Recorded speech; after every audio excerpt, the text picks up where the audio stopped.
مولاي صل وسلم دائما أبدا على حبيبي. السلام عليكم ورحمة الله وبركاته. Subhanallah walhamdulillah wa la ilaha illallah wallahu akbar la hawla wa la quwata illa billahil aliyyil azim. Asyhadu an la ilaha illallah wahdahu la syarika lah wa asyhadu anna Muhammadan abduhu wa rasuluh la nabiyya ba'dah. Allahumma sholli wa sallim wa barik ala Muhammad wa ala alihi wa ashabihi ajma'in. Qala Allah ta'ala fil Qur'anil Karim, a'udzu billahi minasyaitonir rajim. Bismillahirrahmanirrahim. Ya ayyuhalladzina amanu taqullaha haqqa tuqatih wa la tamutunna illa wa antum muslimun. Yang saya banggakan, yang saya hormati Bapak Ibu sekalian yang insyaallah dirahmati oleh Allah Subhanahu wa taala, yang senantiasa dimudahkan urusannya oleh Allah dan diampuni segala dosanya, diterima amal-amal solehnya, dan bisa mengakhiri kehidupan dunia nanti menjadi seorang yang husnul khotimah, dimudahkan di dalam kuburnya, diberikan kebahagiaan, diberikan kenikmat-nikmat yang ada di dalam kubur, dimudahkan hisabnya nanti pada saat yaumil hisab, dan dimasukkan ke dalam surganya Allah dan tanpa harus melalui api neraka. Amin ya rabbal alamin.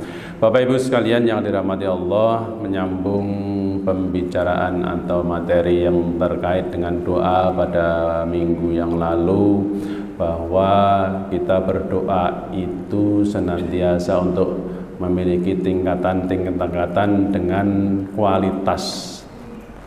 Kalau kita analogikan bahwa seorang anak TK atau seorang anak SD kalau meminta kepada orang tuanya, "Pak, minta duit dong untuk beli permen." Nah, kan itu Pak, gak pakai basa-basi, langsung aja, "Pak, minta duit dong Pak untuk beli buku." Kan itu Pak. Kalau sudah naik lagi, anak SMA, mahasiswa kepada orang tuanya, "Pak, saya mau membayar uang semesteran, saya perlu uang misalnya 7,5 juta, atau saya perlu membeli buku Pak." Gitu.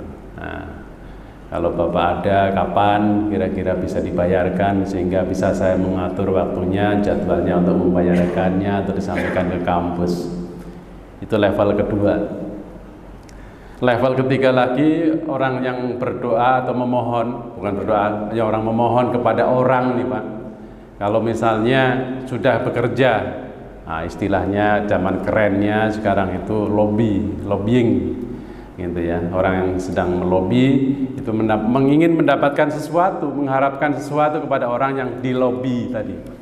Misalnya kalau para pengusaha atau para pejabat begitu ingin mendapatkan sesuatu, apakah tanda tangan kah, atau mendapatkan proyek kah, atau mendapatkan apapun pekerjaan, dia tidak langsung ngomong Pak, cari momennya nih. Bapak itu atau pejabat A misalnya, kapan dia golf, gitu Pak. Ini saya tidak membicarakan apakah golf haram atau halal atau mudarat atau banyak manfaatnya, tapi itu adalah salah satu bentuk. Kapan dia golf? Nah, saya akan temenin dia golf gitu. Setelah golf pun udah temenin main Pak, temenin main golf, kemudian dia juga tidak langsung ngomong, "Pak, saya minta tanda tangan dong." Gitu. Jadi temenin dulu kan main golfnya, udah main golfnya enak, main golfnya sudah senang, dia sudah bisa akrab, kemudian diajak makan. Kadang-kadang sekali belum tentu ngomong Pak, nanti tunggu pertemuan kedua, tunggu pertemuan ketiga gitu kan, mungkin sudah tahu momennya. Kadang-kadang tidak harus bicara, tapi orang ini sudah tahu, dua-duanya itu sudah tahu, yang satu ingin meminta sesuatu, yang satu dimintain sesuatu. Itu udah dua-duanya paham, tetapi tidak terucap. Hanya dengan gerakan, hanya dengan gerak-gerik, hanya dengan tanda-tanda, dua-duanya sudah tahu. Paling nanti kalau sudah, Pak, itu saya ada nitip tanda tangan, misalnya belangko atau surat atau SK atau surat keputusan atau apapun, ada di meja Bapak, sudah ditaruh sama sekretaris Bapak. Nah, misalnya gitu. Ya udah, paling begitu. Nah, ini adalah level yang tinggi Pak di tingkatan dunia, di tingkatan antar manusia. Nah, demikian juga dengan Allah Subhanahu wa taala, apabila kita ingin mendapatkan sesuatu kepada Allah, ingin memohon sesuatu kepada Allah, ya sama kalau kita anak-anak mohon kepada Allah, ya Allah berikanlah saya nilai yang bagus. Langsung begitu Pak.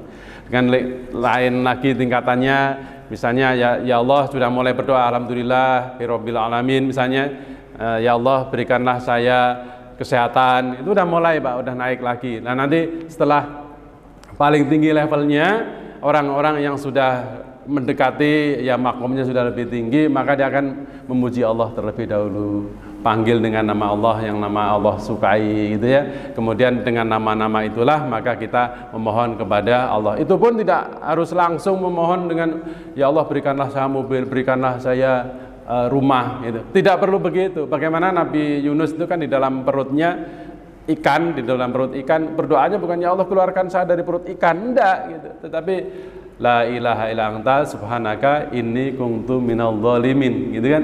Bahwa tidak ada Tuhan selain Engkau, sesungguhnya aku ini orang-orang yang zalim gitu. Ngomong begitu Pak. Doa itu aja terus, jadi tidak secara spesifik minta untuk dikeluarkan dari perut ikan kan gitu. Nah, itu dah makanya bahwa yang namanya doa itu ada level-levelnya, ada step-stepnya, dan itu adalah menunjukkan bahwa kita itu ada pada level yang mana gitu. Jadi kita memohon sesuatu itu kita ada level-levelnya. Nah, kalau kita perhatikan bahwa di dalam Sunan dan Sahih karya Ibnu Hibban itu, Anas bin Malik itu meriwayatkan bahwa ia yaitu Anas bin Malik dan Rasulullah sedang duduk. Lalu beliau melihat seorang laki-laki sholat kemudian berdoa. Doanya Allahumma inni as'aluka bi anna lakal hamda la ilaha illa antal mannanu badi'us samawati wal ard ya dal jalali wal ikram ya hayyu ya qayyum. Ya Allah, sesungguhnya aku memohon kepadamu bahwa segala puji hanyalah bagimu gitu. Segala puji hanyalah bagimu. Kita angkat dulu Pak, kita Allah puji dulu ya, kita sanjung Allah dulu, kemudian tiada Tuhan selain Engkau, la ilaha illa anta, tiada Tuhan selain Engkau gitu. Nah, kemudian sambung lagi bahwa Allah itu adalah pencipta langit dan bumi gitu ya. Dan ya Allah pemilik keagungan, dan kemudian ya dzal jalali wal ikram. Kemudian Allah sambung lagi dengan ya hayyu ya qayyum. Itu ya dzal jalali wal ikram, ya hayyu ya qayyum, la ilaha illa anta. Itu adalah kata-kata yang sebagai pembuka kita untuk memohon doa kepada Allah Subhanahu wa taala. Lalu setelah ada orang berdoa seperti ini, maka Nabi berkomentar, ia telah berdoa kepada Allah dengan namanya yang agung. Bila seseorang berdoa dengan nama yang agung, dengan nama-nama tersebut, maka Allah pasti mengabulkan. Itu. Nah, kemudian diminta dengan nama tersebut, Allah pasti memberi. Kalau kita minta ampun ya Ghafar, kita minta rezeki ya Rozak, itu kan? Nah, kita minta dikasihi oleh Allah, dirahmati oleh Allah, ya Rahman, ya Rahim. Ini adalah doa-doa yang perlu dipanjatkan kepada Allah sebelum kita memohon sesuatu. Kita agungkan dengan namanya, kita panggil Allah dengan nama-nama yang sesuai dengan nama yang ingin kita maksudkan. Nah, kemudian Imam Ahmad menyebutkan dua hadis di dalam musnadnya dalam kumpulan hadis Tirmidzi ya, seperti yang diriwayatkan Asma binti Yazid. Nabi itu bersabda bahwa nama Allah yang terbesar terdapat di dalam dua ayat, yaitu di dalam surat Al-Baqarah dan di dalam surat Ali Imran. Yaitu di dalam Al-Baqarah 163, a'udzubillahi minasyaitonirrajim, bismillahirrahmanirrahim, wa ilahukum ilahu wahidun la ilaha illa huwar rahmanur rahim. Jadi tiada Tuhan, dan Tuhan kamu adalah Tuhan yang Maha Esa. Tiada Tuhan selain Dia, yang Maha Pengasih lagi Maha Penyayang. Itu, Pak. Jadi ini Al-Baqarah 163. Jadi ini adalah yang dimaksudkan oleh Imam Ahmad bahwa ini adalah nama-nama Allah yang agung, yang mana Ar-Rahman, Ar-Rahim. Gitu. Dan kemudian di dalam surat Ali Imran ayat 1 dan 2 yang sering dibaca di dalam sholat, Alif Lam Mim, Allahu la ilaha illa huwal hayyul qayyum. Jadi Allah tidak ada Tuhan selain Dia yang maha hidup, dan yang maha berdiri sendiri. Ya Hayyu ya Qayyum. Jadi ini adalah ucapan-ucapan yang sebagai pengawal doa. Ya Hayyu ya Qayyum itu adalah kita mengawali doa dengan menyebut nama Allah, yaitu yang maha hidup, yang maha menghidupkan, yang maha memiliki berdiri sendiri, tidak didirikan oleh orang lain. Ini adalah satu awalan-awalan atau pemula dari doa kita, diawali dengan nama-nama Allah Subhanahu wa Ta'ala. Dan kemudian di dalam Jami' karya Tirmidzi disebutkan sebuah hadis riwayat Abu Hurairah bahwa ketika Rasulullah itu sedang risau atau menghadapi sesuatu persoalan, Rasulullah mengangkat kepalanya, menengadahkan kepala beginilah ke langit. Ketika bersungguh-sungguh dalam berdoa, beliau mengucapkan Ya Hayyu Ya Qayyum, Ya Hayyu Ya Qayyum. Makanya kalau zikir itu kan banyak Ya Hayyu Ya Qayyum, Ya Hayyu Ya Qayyum gitu. Jadi adalah doa kepada Allah untuk mengangkat nama Allah, berzikir dengan nama Allah. Dengan itu maka Allah memahami dan mengerti apa yang kita maksudkan di dalam hati. Seperti tadi saya analogikan seperti orang bermain golf itu. Jadi masing-masing sudah tahu maksudnya, sudah berinteraksi gitu. Nah, kalau sudah begitu itu nggak perlu ngomong, mereka sudah saling paham gitu kan. Jadi kita tidak perlu minta secara langsung pun Allah sudah Maha tahu apa yang ada dalam minat isi kita dalam hati kita, dan kita sudah mengerti kepada Allah, dan insya Allah dengan begitu maka tidak perlu ngomong langsung, Allah akan berikan apa yang kita hajatkan gitu.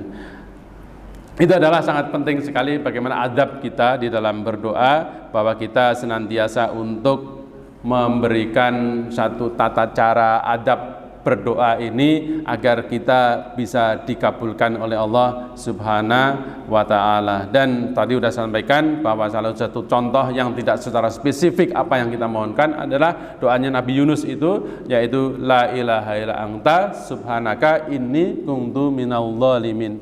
Jadi tidak ada Tuhan selain Engkau, dan sungguhnya aku inilah termasuk orang-orang yang zalim.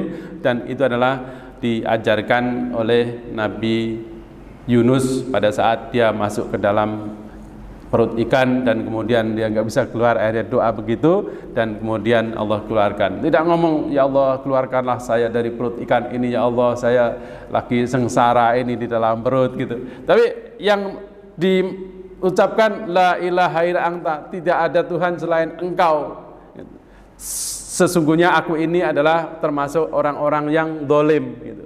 Jadi kalau kita memohon sesuatu kepada Allah, atau mungkin kita ada kesusahan atau ada kesulitan, sesungguhnya saya ini zalim gitu.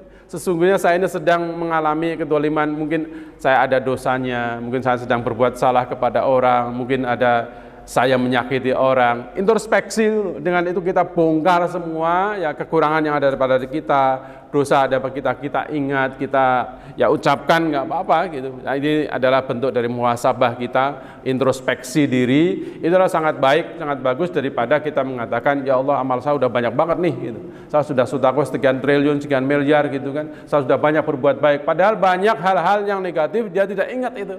Ingatnya hanya baik-baiknya saja, sementara jelek-jeleknya dia tidak pernah ingetin. Maka karena itu dia adalah ya tidak begitu disukai oleh Allah, orang yang mengandalkan. Ya walaupun boleh kita berwasilah dengan amal yang soleh, Ya Allah saya pernah bersedekah ya, tapi jangan lupa juga dosa-dosanya, kesalahannya, kekurangannya. Kita harus introspeksi. Mungkin sholat saya belum sempurna, mungkin infak saya belum banyak, mungkin puasa saya belum sempurna juga gitu. Kita harus introspeksi situ. Kalau kita introspeksi, kemudian kita mengajukan kepada Allah, dan kemudian Allah akan kabulkan insya Allah. Jadi pada dasarnya kita sebagai hamba Allah yang semakin dewasa, semakin tambah umur, tambah ilmu, maka tata cara kita berdoa kepada Allah juga harus meningkat. Jadi tidak hanya sekedar kita, ya Allah berikan saya mobil, berikan saya rumah misalnya. Bukan hanya begitu, tetapi kita bagaimana bisa berinteraksi dengan Allah, sebagaimana kita berinteraksi dengan sesama teman atau sesama manusia ini, dengan kemudian saling menghargai, saling mengerti, bisa memahami isi hati kita, maka tidak perlu pun kita ucapkan dengan apa yang kita maksudkan, tetapi sudah masing-masing paham, apalagi Allah adalah Maha tahu apa yang ada di dalam hati kita. Subhanakallahumma bihamdika asyhadu an la ilaha illa anta astaghfiruka wa atubu ilaik. Billahi taufik wal hidayah. Wassalamualaikum warahmatullahi wabarakatuh.